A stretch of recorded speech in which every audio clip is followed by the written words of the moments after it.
I welcome you to the class of basic mechanical engineering. तो हम लोग close system work transfer के case में कांस्टेंट वॉल्यूम प्रोसेस का स्टडी किया था। आज के क्लास में हम लोग कांस्टेंट प्रेशर प्रोसेस का स्टडी करेंगे। तो आज का आपका टॉपिक है close system work transfer but in the case of constant pressure process. ठीक है, तो कांस्टेंट प्रेशर प्रोसेस वैसा प्रोसेस है जिसे आप आइसोबारिक प्रोसेस के नाम से भी जानते हो और आइसोपिस्टिक प्रोसेस के भी नेम से जानते हो। ठीक है, तो जब भी आपको ये सामने कांस्टेंट प्रेशर प्रोसेस दिखे which is also known as isobaric process और आइसोपिस्टिक प्रोसेस, इस प्रोसेस में क्या होगा, सिस्टम का प्रेशर कांस्टेंट रहेगा। कांस्टेंट प्रेशर प्रोसेस में सिस्टम का प्रेशर आपका कांस्टेंट होगा। ठीक है, उससे पहले कुछ डेटा हमको जानना है क्योंकि यहाँ पे हम एक टर्म यूज करेंगे एटमॉस्फेरिक प्रेशर। जो सराउंडिंग एटमॉस्फेयर आपके ऊपर प्रेशर लगा रहा है दैट इज एटमॉस्फेरिक प्रेशर। आपको इसका वैल्यू याद रखना है कि एटमॉस्फेरिक प्रेशर कितना होता है, इसे मैं बता देता हूँ। ठीक है, देखो अगर आप बात करोगे एटमॉस्फेरिक प्रेशर को तो एटमॉस्फेरिक प्रेशर को हम लोग पी एटीएम से डिनोट करते हैं। ठीक, P ATM.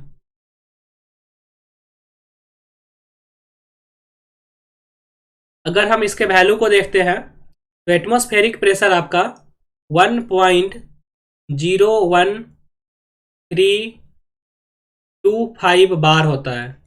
Bar is the unit of pressure. अगर आप इसको किलो पास्कल में चेंज करते हैं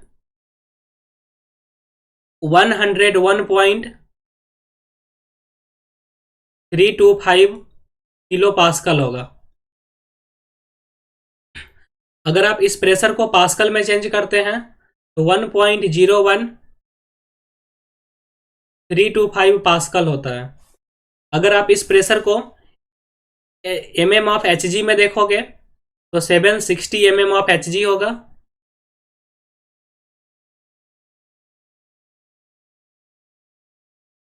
अगर आप सेंटीमीटर ऑफ एच जी में देखोगे तो 76 सेंटीमीटर ऑफ मरकरी। ये एटमॉस्फेरिक प्रेशर का वैल्यू है, जो एटमॉस्फेयर हमारे ऊपर प्रेशर लगा रहा है उसका वैल्यू है। ठीक है, हम लोग बात करते हैं कांस्टेंट प्रेशर प्रोसेस और आइसोबारिक प्रोसेस का, जिसको हम आइसोपिस्टिक प्रोसेस भी बोलते हैं। In this process pressure of the system remains constant. तो इस प्रोसेस में क्या होगा, सिस्टम का प्रेशर कांस्टेंट रहेगा। प्रेशर क्या होगा, कांस्टेंट रहेगा।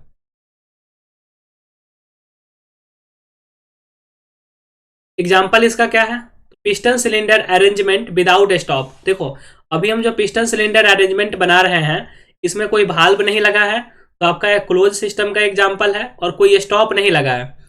ये आपका पिस्टन है, पिस्टन अंदर में कोई गैस है, यहाँ पे अंदर में आपका कोई भी गैस है। तो गैस क्या करेगा, पिस्टन पे प्रेशर लगाएगा जिसको हम डिनोट करेंगे पी गैस से, प्रेशर ऑफ गैस। और पिस्टन पे बाहर से एटमॉस्फेयर प्रेशर लगाएगा, तो ये आपका एटमॉस्फेरिक प्रेशर है जो ऊपर से आपके पिस्टन पे लग रहा है। ठीक है, क्यू आप हीट सप्लाई कर रहे हो, क्यू जो है वो हीट सप्लाई हो रहा है। क्यू अमाउंट ऑफ हीट अगर हम सप्लाई करते हैं तो गैस एक्सपैंड करेगा। गैस एक्सपैंड करने के बाद पिस्टन पे प्रेशर एग्जर्ट करेगा दैट इज पी गैस, और पिस्टन पे बाहर से एटमॉस्फेयर प्रेशर लगा रहा है दैट इज पी एटमॉस्फेयर। यह पिस्टन सिलेंडर अरेंजमेंट है और ध्यान रखना है कि यहाँ पे कोई भी स्टॉप नहीं है। अच्छा, जब स्टॉप नहीं है तो पिस्टन पे कौन कौन सा प्रेशर लग रहा है आप ध्यान से देखो।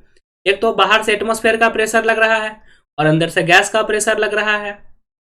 तो बाहर से जो एटमॉस्फेयर का प्रेशर लग रहा है उसके कारण पिस्टन पे फोर्स लग रहा होगा, और जो गैस आपका प्रेशर लगा रहा है पिस्टन पे, तो पिस्टन पे गैस प्रेशर के कारण फोर्स लग रहा होगा, और साथ ही साथ एक पिस्टन का वेट होगा। तो आपको ये बात अभी नहीं समझ में आ रहा होगा कि यहाँ पे प्रोसेस आपका कांस्टेंट प्रेशर कैसे होगा, क्योंकि last process constant volume process था और वहां तो बहुत आपको इजीली समझ में आ गया था कि जब कंटेनर का शेप साइज चेंज नहीं हो रहा है तो वो प्रोसेस में वॉल्यूम कांस्टेंट है, that is example of constant volume process. But in this case आपको ये नहीं पता चल रहा होगा कि यहाँ पे प्रेशर गैस का कैसे कांस्टेंट है। इसको हम लोग देखते हैं कि आपके गैस का प्रेशर कांस्टेंट कैसे है। तो आप ध्यान से समझिएगा, आपको हर एक टॉपिक इसमें समझ में आ जाएगा, कहीं पे भी आपको कोई प्रॉब्लम नहीं होगा। तो इस केस में हम एक पिस्टन सिलेंडर अरेंजमेंट को कंसीडर कर रहे हैं। Consider a piston cylinder arrangement without stop in which a gas is contained. तो पिस्टन सिलेंडर जो आपका अरेंजमेंट है उसके उसमें आपका एक गैस है और पिस्टन में आपका कोई भी स्टॉपर नहीं लगा है। पिस्टन आपका रेसिप्रोकेट करने के लिए फ्री है। पिस्टन का अपवर्ड मूवमेंट और डाउनवर्ड मूवमेंट वहां पे पॉसिबल है। ये जो है क्रॉस सेक्शनल एरिया है पिस्टन का, आप जानते हो पिस्टन डिस्क शेप में होता है, तो क्रॉस सेक्शनल एरिया ए है। क्यू जो है वो heat supply to the gas है, जो हम हीट सप्लाई कर रहे हैं वो क्यू है। P gas pressure exerted by gas on the piston and cylinder वाल। जो गैस आपका प्रेशर लगा रहा है पिस्टन पे वो पी गैस से डिनोट कर रहे हैं।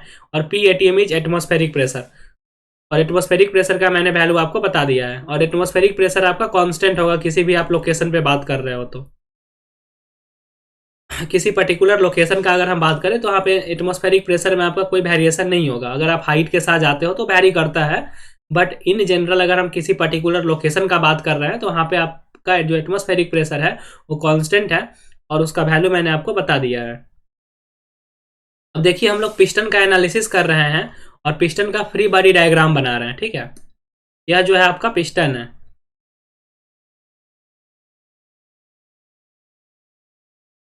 तो हम फ्री बॉडी डायग्राम बना रहे हैं पिस्टन का। तो फ्री बॉडी डायग्राम में क्या करते हैं कि पिस्टन का जब फ्री बॉडी डायग्राम बनाना है तो आप पिस्टन को बाकी सारे कंपोनेंट से आप सेपरेट कर लोगे और देखोगे कि इस पे कौन कौन सा फोर्स लग रहा है। तो ध्यान से बताइए कि पिस्टन पे ऊपर से एटमॉस्फेरिक प्रेशर लग रहा था, तो एटमॉस्फेरिक प्रेशर के कारण आपका प्रेशर फोर्स लगेगा, atmospheric pressure into area, cross section area of piston. दूसरा पिस्टन का आपका वेट होगा, और नीचे से गैस आपका प्रेशर लगा रहा था, तो गैस जो प्रेशर लगा रहा है उसके कारण फोर्स कौन सा लगेगा, गैस प्रेशर इंटू एरिया। क्योंकि आपको पता है कि प्रेशर इंटू एरिया फोर्स होता है। तो बाहर से एटमॉस्फेरिक प्रेशर लग रहा है तो पिस्टन के क्रॉस सेक्शन एरिया से मल्टीप्लाई कर देंगे तो फोर्स आ जाएगा। एक पिस्टन का वेट होगा जो डाउनवर्ड लगेगा, वर्टिकली डाउनवर्ड, और नीचे से गैस आपका प्रेशर लगा रहा है तो उस प्रेशर के कारण फोर्स एग्जर्ट होगा P gas into area of the piston. अब देखो, फॉर इक्विलिब्रियम ऑफ पिस्टन, और इक्विलिब्रियम ऑफ पिस्टन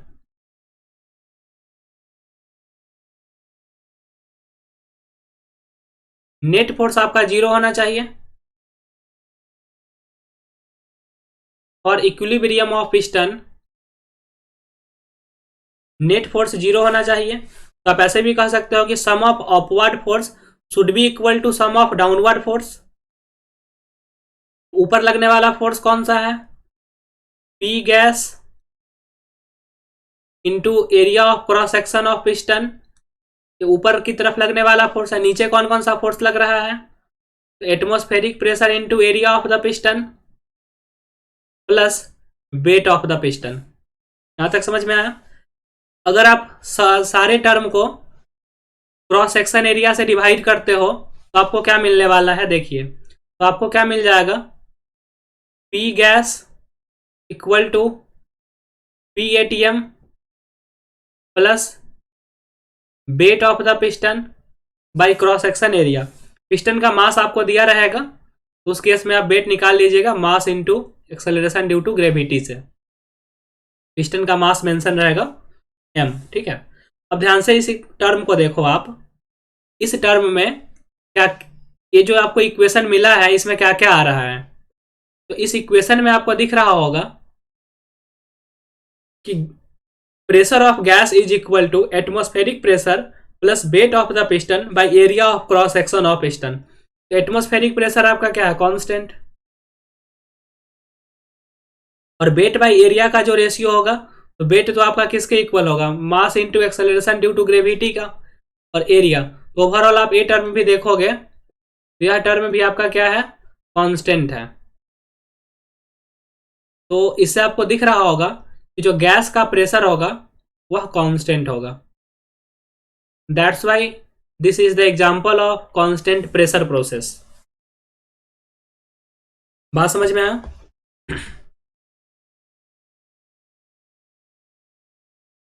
तो पिस्टन सिलेंडर अरेंजमेंट है और पिस्टन में कोई भी आपका स्टॉपर कोई नहीं लगा हुआ है, तो वहां पे जो आपका प्रोसेस होगा वो कांस्टेंट प्रेशर प्रोसेस होगा।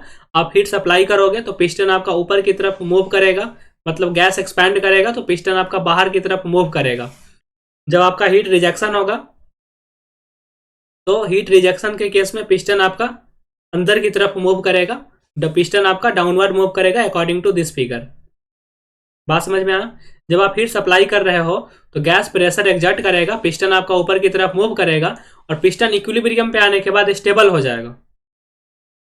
पिस्टन आपका यहाँ पे क्या होगा, मूव करेगा और पिस्टन स्टेबल हो जाएगा। तो आपने देखा कि किस तरह से प्रेशर आपका कांस्टेंट प्रेशर यहाँ पे आपका बन रहा है। ठीक है, अब अगर हम बात करेंगे वर्क डन निकालने का, तो वर्क डन आप कैसे निकालोगे उसको हम लोग देखते हैं। Work done in case of constant pressure process और आइसोबैरिक प्रोसेस और आइसोपिस्टिक प्रोसेस। अब हम लोग बात करेंगे कांस्टेंट प्रेशर प्रोसेस में वर्क डन कैसे फाइंड आउट करते हैं। ठीक है, तो मैंने आपको वर्क डन के लिए इक्वेशन बताया है कि जब क्लोज सिस्टम हो, रिवर्सिबल प्रोसेस हो, तो आप वर्क डन निकालने के लिए आप जो इक्वेशन यूज करते हो दैट इज इंटीग्रल पीडीवी। इस इक्वेशन से आप लोग क्लोज सिस्टम के केस में, रिवर्सिबल प्रोसेस के केस में वर्क ट्रांसफर को कैलकुलेट करते हो। ठीक है, तो अगर हम यहाँ पे देखेंगे कि सपोज करते हैं कि प्रोसेस मेरा 1 से 2 तक हो रहा है, तो लिमिट हम पुट करेंगे फ्रॉम 1 to 2, तो वर्क डन आपका क्या आएगा, यहाँ पे आपका चेंज इन वॉल्यूम है, तो आप यहाँ पे लिमिट पुट कर दो फ्रॉम V1 to V2। ठीक है, तो देखो इस केस में सिस्टम का प्रेशर कांस्टेंट है, तो जो कांस्टेंट क्वांटिटी होता है वो इंटीग्रेशन से बाहर आ जाता है, तो इंटीग्रेशन आपका dV का होगा फ्रॉम V1 to V2। अगर आप इस इंटीग्रेशन को सॉल्व करोगे तो P इंटू डी का इंटीग्रेशन भी होगा, lower limit V1 upper limit is V2, तो आपका इक्वेशन आ जाएगा P into V2 minus V1। Constant pressure process के केस में वर्क डन आपका आएगा W equal to P into V2 minus V1। ये बात समझ में आया? तो work done in case of constant pressure process is equal to P into V2 minus V1। V1 आपका इनिशियल वॉल्यूम है और V2 जो है वो फाइनल वॉल्यूम है।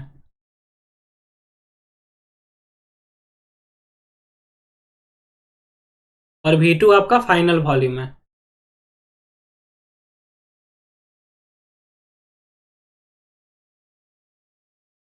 बात समझ में आ गया कि कांस्टेंट प्रेशर प्रोसेस हो, रिवर्सिबल प्रोसेस है, कांस्टेंट प्रेशर प्रोसेस है, क्लोज सिस्टम है, तो वर्क ट्रांसफर जो होगा वो P into V2 minus V1 आएगा।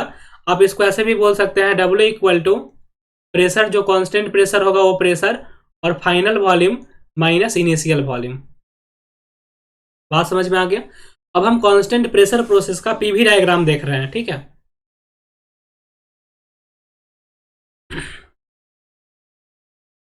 तो देखो ये आपका पीवी डायग्राम है।